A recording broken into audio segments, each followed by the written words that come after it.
Welcome back, baseball fans. 1972-75 Carryover League off-season card set analysis. Tonight we are wrapping up the 1975 box. This would wrap up all 4 years of looking in the boxes at teams' list of potential keepers, and in this box, the rookie class of 1975. We've gone through the American League, the National League East, and the National League North. That'll simply leave us with the National League Mountain, National League West, and there's still a couple of players on the waiver and retire list that still stick around by the year 75. We could take a glance at those, I suppose. Of course, there's all the nameless cards we don't even use for the league. So we'll begin right away here in the Mountain Division. Always fun to see what's going on in these fictional, didn't exist in this timeline teams. Beginning with Arizona. Their keepers are Stevie Ray Braun, Merv Retman, Daryl Knowles. And Retman's got a few nice cards to this timeline. Here's another one. Defense is not going to be very good. Never got an opportunity to play full-time. Now he can. He was a Twin.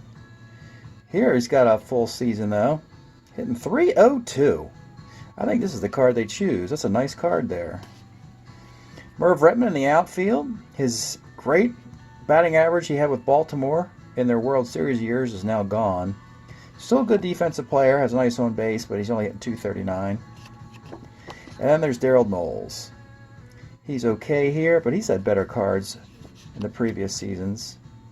Yeah, you don't want this one. It's much worse than it looks. And then after that, we're now going to take a peek at their rookies. These are guys that were redrafted to Arizona.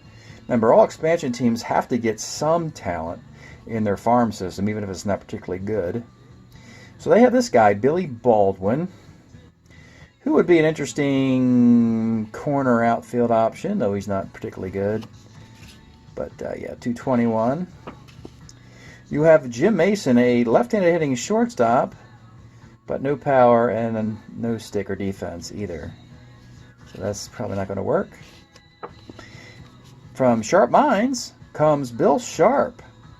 And a nice little corner outfield guy, not known for power. Good bat handler, you see here. A's and B's there, doesn't strike out a lot. Good defense. And Bill hit .250. 408 at-bats with the Brewers. I don't know, I'm not sure if the Brewers even really want him.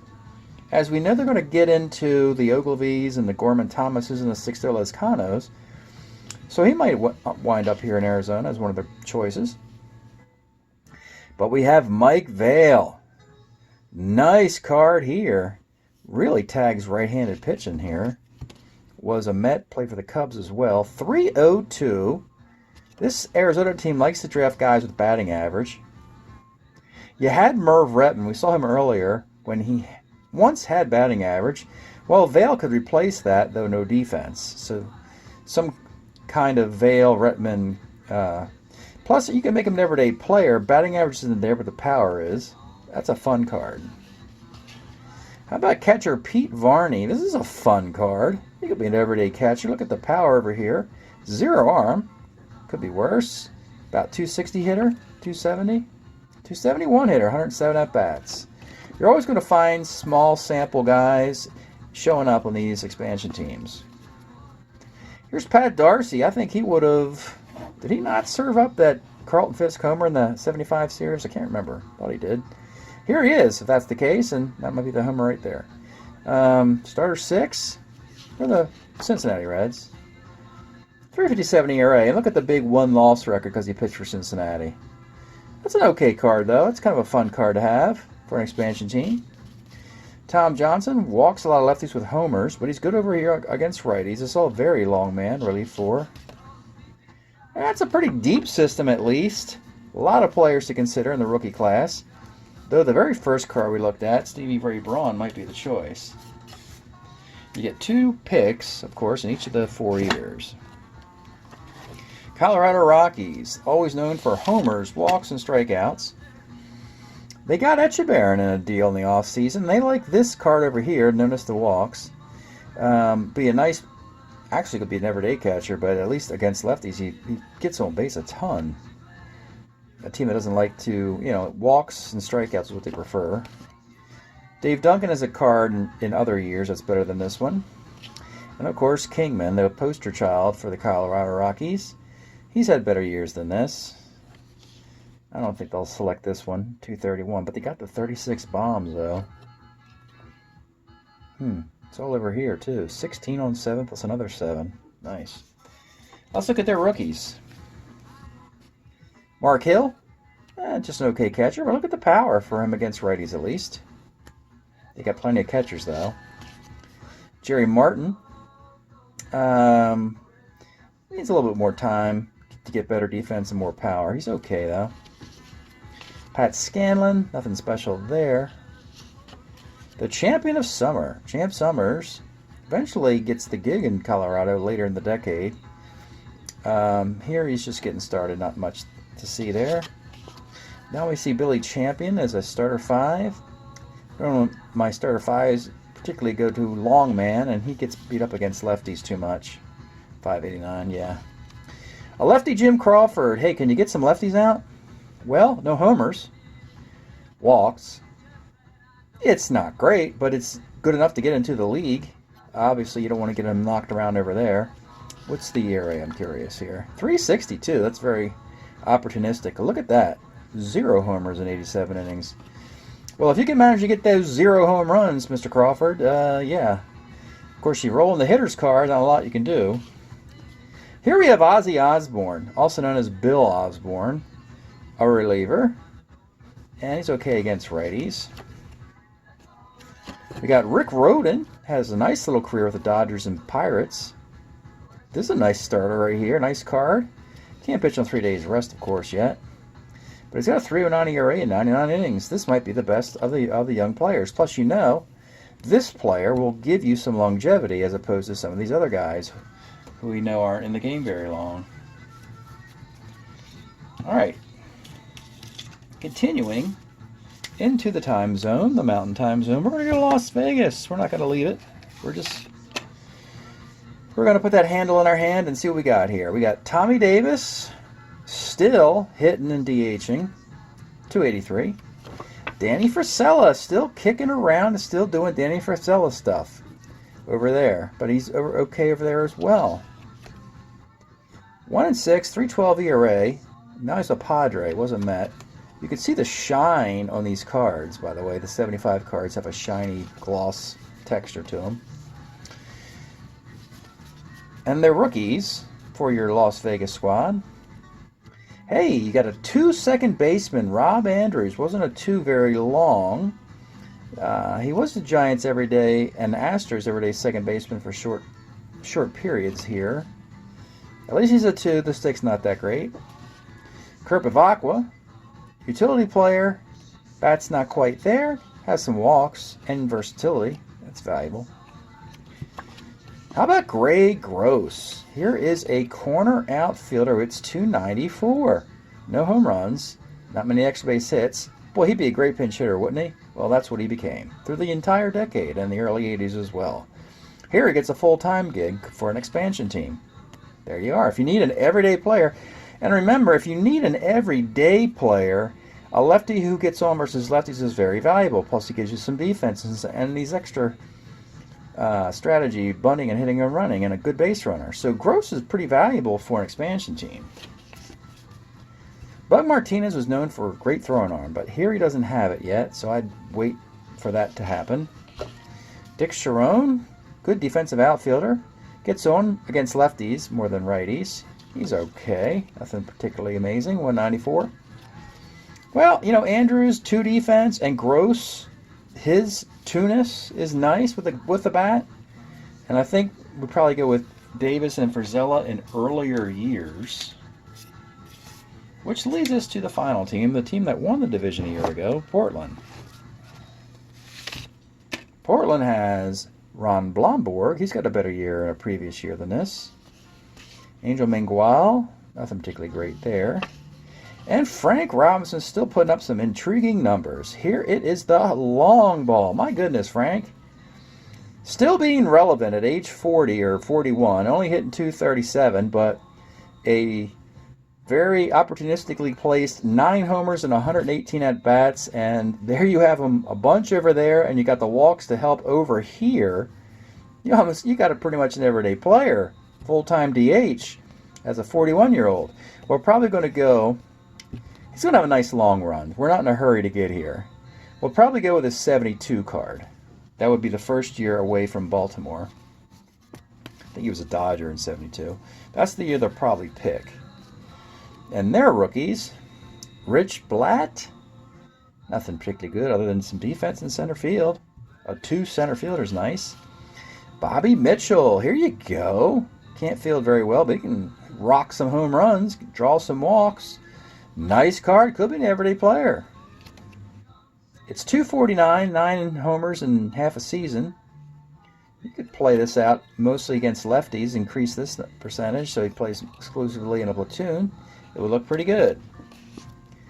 We got a 3 shortstop, Dave Ursello, who gets on a ton versus lefties. That's a very effective card. And over here, you got some power. You don't have the on base, but that's a very effective 3 shortstop. Hitting 259. You always see 58 plate appearances. Again, they go to expansion teams. And you play this card out, you almost got an everyday player who only had 58 at-bats. So that's very opportunistic for Ursello. Tony, see you later. And he does. My goodness. 2 first basemen. Oh, he hits them over here too, folks. Looking good from Kansas City. They actually won't really need him anyway. That's why he's on Portland, because they have John Mayberry playing good first base and hitting like 30 home runs in 75. So they don't really need Saleta. But he'll become, my goodness, I think they already have Tommy McCraw. They might want to trade one of the guys, but this guy needs to get into the league ASAP. Play every day. Look at the power and defense. And John Denny starts out here. I think he's a Cardinal. He is. He's okay. That's fine. Fine season for John as a young man. Pete Falcon, probably similar age. Also, I think he's coming up with the Giants, not the Cardinals. Moves over there. A lefty with 190 innings pitched, always valuable. Not bad at all. These cards here are very intriguing. So it may come down to fit. What does the roster look like? Because I think we're going to go with younger versions of Bloomberg and Robinson. Heck, we might not even protect Angel Mengual, as we've seen better options. All right, let's take a pause before we go into the National League West. Okay, we're going to continue with the Houston Astros out west. Transition time for them. 75 was not very kind. I think they lost like 100 games. But they got Ken Forsch, still looking for his... He's going to be on this team a long time. In and out of the rotation and the bullpen. This is a nice card. But you see he's a relief starter. Tommy Helms, kind of want him younger. Here's a utility player, not a good one. Now that's a good Mangori card after a couple of mediocre ones. They had the worst left-handed pitching a year ago, and now they can really ramp it up with this guy and Dave Roberts with an earlier card. So Roberts and Mangori will really help this Houston team out after the loss of Mr. Joe Morgan. In their system, they have Enos Cabell on the corners, not much power, for a first baseman, could steal some bases. Good Houston Astrodome player. Wilbur Howard, nice little outfielder. Ace stealer, 17 runner. Hits righties pretty well, 283. How about a very, very young Cliff Johnson as a catcher, crushes dingers, gets on base. This is the stuff the Yankees would eventually want by 77, 78. He's got 20 home runs in 75 and a 276 average for a catcher first base. Probably had bad defense at catcher, but that's all right. Houston needs all the help they can get. And you have Skip Yutzy. Oh, well, he ain't going to make... obviously, he's not making a team if Cliff Johnson's ahead of him. Tony Scott in the outfield, good defensive player, never hit a ton. Doug Konecny, don't know how to pronounce that. Probably won't have to pronounce it, I'm guessing. Yeah. Joe Negro. He's trying to figure that knuckleball out. He's got it versus righties. He's still fluttering it over here, though, so I don't think so. And it's taken J.R. Richard a little bit of time to get his thing going, and he's getting closer. He's still over 4, but he's throwing 200 innings, but they're not good ones. So I don't know what we're going to do with J.R. We might just want to keep waiting until he suddenly blossoms and he's awesome. All right. L.A. Dodgers. They are looking to take over this division. It's all set up perfectly for them. No big red machine. They're in the National League Central, so all they got to worry about is an old Giants team, a fading Astro team, and a Padre team that's way too young. Willie Davis will take him in a younger year. Andy Messersmith, all the years we've seen of Andy Messersmith are good. So you just fit him in where you need him. Do you need 72, 73, 74, 75? Doesn't matter. You're going to get the same kind of performance year in and year out of Andy, so you fit him in where you need him the most. Doesn't really matter any particular year. They're rookies. Henry Cruz, more of a pinch hitter type here. Nothing really special. It's about 260. John Hale can give you some defense in the outfield with a little bit of punch, but not much batting average. You got the homers. Good bunter. 205, 211. Hey, you got another knuckleballer here. Charlie Huff trying to figure it all out. He's got it under control. The walks are over there, but the hits aren't, are they? I could live with that as far as putting guys on base. Look at the lack of hits, though. I could certainly live with these walks. I mean, frankly, if I was looking at a Nolan Ryan card, I would love this. The fact it's Charlie Huff is even better. 2.95 ERA in 61 innings. So, yeah, that's very opportunistic and very good for a Dodgers team. You get this guy, you don't have to trade for Mike Marshall. He's a relief 3. You'd think he'd be a relief 4. Doug Rowell. Starter 7. Does he pitch 200 innings? He does. And he's got to wait. Here's a golden guy, so you got to protect this guy here, Dodgers. You do have protection for your rookies for a year in the first 4 rounds of year 2. After that, someone's going to snipe this guy because you can't leave a guy in the minor leagues this good. But they got no room for Doug Rowell because they have maxed out their lefties. They've got Claude Osteen. So once Claude is ready to hang him up, Rowell would replace him. They have Tommy John, and they have Jim Brewer. So you can only have 3. Dodgers brimming with talent pitching. Now the Padres. Looking for rookies. Let's go first, take a look at the keepers. Clay Kirby, probably not this card. No, sir. And that's it. So it means they're got to go rookies, and they should have a boatload of them. So you want to go Mike Ivey, you could. Corners. Little catching. Decent. Gene Locklear's best card ever. Full-time, every day, 321 hitting outfielder. My goodness. Has no problems with lefties. Hector Torres, he's actually a pretty decent middle infielder. And here is Winfield. It's taking him a while to get the glove going.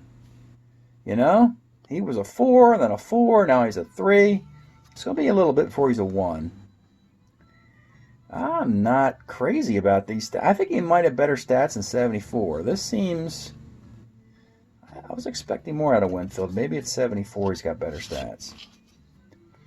Bill Grief, another righty to compete with all the righties San Diego already has on their keeper list. Along with Joe McIntosh, same kind of thing. You know, it's not like the Padres couldn't pitch. They could pitch fine, but their defense let them down and they lost a lot of games. Here's Dan Spillner, starter 6. What was his one-loss record? 5-13 with a 4.26 ERA. That's because you pitched for the Padres. Here's a good, talented lefty. You could pair him up with Randy Jones. Starter 7, Brent Strom. My goodness, that's a nice card right here. 8-8, 255. That's like a 15-game winner on most teams who have some talent elsewhere in defense. You got to get this card in the league. And you got Dave Tom, another lefty. You're going to have some of the best lefty-handed pitching in the division. That's got to count for something. That's a lot of guys, a lot of rookies. They got to do this right. They got to figure out which years to pull the trigger on a ton of young players in San Diego. And lastly, your San Fernando Giants. Frisco is going to hold on to Bobby Bonds. Is he still here, by the way? No, of course not. He went to Yankee Stadium during the renovation to keep some fans in the seats. Didn't really work. But the Giants are going to have to hang on to Bobby the whole time. Instead of him getting traded from team to team to team to team, I think the plan is just to hold on to Bonds the whole time, because he'll have good years throughout. And unless an expansion team wants him. The rookies, oh my goodness. Another good outfielder. So they lost Gary Maddox. They still have Gary Matthews. They'll probably lose him soon. Jack Clark is not quite ready. We just saw Bonds. And now we have Von Joshua. Again, full-time outfielder. This guy, you got to make him... Yeah, he's going in the draft. You're taking this guy. Giants got some nice pieces after looking at their 4 years, because we had talked about Dick Dietz and Willie Mays is coming back and Bonds. That's a heck of a card. Ace Steeler, didn't look over there. My goodness. Von Joshua. That is a heck of a card. He's not a rookie, though. He already came up earlier in the decade and went back down. So he lost his rookie status, and I think this is the best Von Joshua season. Hey, there's Johnny LeMaster at short.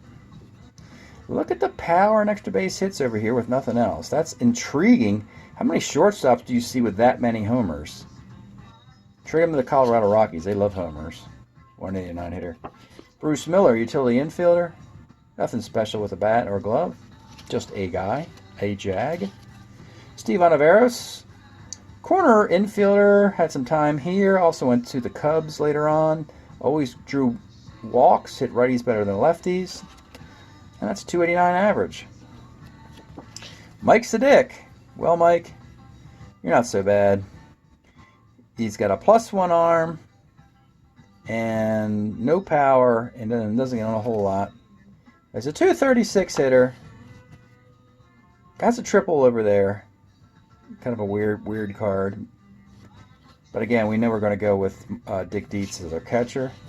Gary Thomason really never had an overwhelming season. I have no clue what his best one would have been. This is another typical, teaser talent that never really produced a whole lot, unfortunately. Nothing, base stealer, but nothing really special there. Ed Aliki, one of these years, I think it's 1978, he leads in the National League in WHIP. This is a great card, though, for Ed at starter 7. 349 and 160 innings. Very good. You got Gary Lavelle. This is what you're going to see out of Gary Lavelle for the next 10 years. It's just always good. 342 ERA, 296. Somewhere between like 250 and 350. Year in, year out. Always delivering. Gary Lavelle. Nice long tenure for the Giants. You could start it now. And Moffitt. Mostly over here.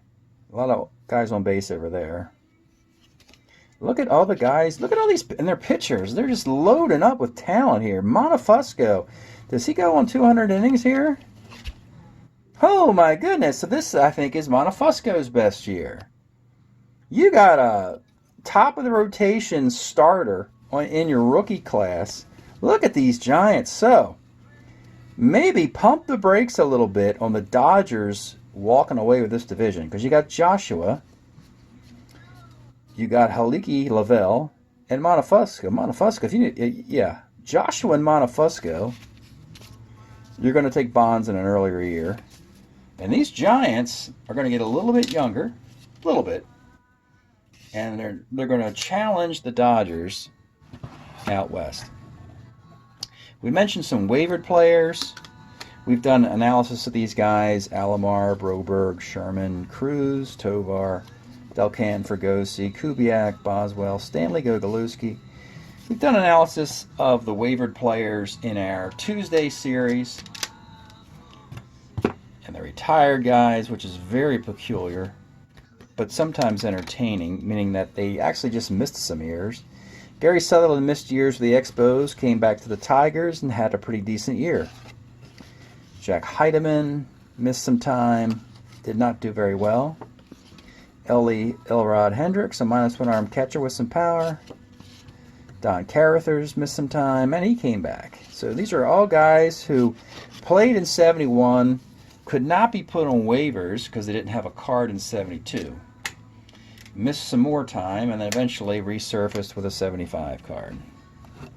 So we've really looked at all the cards under consideration for the draft. So we'll just move into the Winter Baseball Classic coming up. The tournament featuring 1972 cards made up of free agents, guys on the keeper list, the waiver list, and retired list, all playing in a little baseball tournament. Just to get some eyes on them. Just to take a look at the cards, instead of just glancing at them like we do, to actually play cards in games. The games aren't meaningful, but at least they are a chance to stick them in a lineup and see how they perform with their defense and in a platoon. That'll do it for the 1975 box. And we'll move into the WBC tournament. We'll be having that coming up in the next few weeks. Thanks for checking out the 1975 box. There it is, the rookie box here. That's blurry. Thanks, folks. We'll see you next time.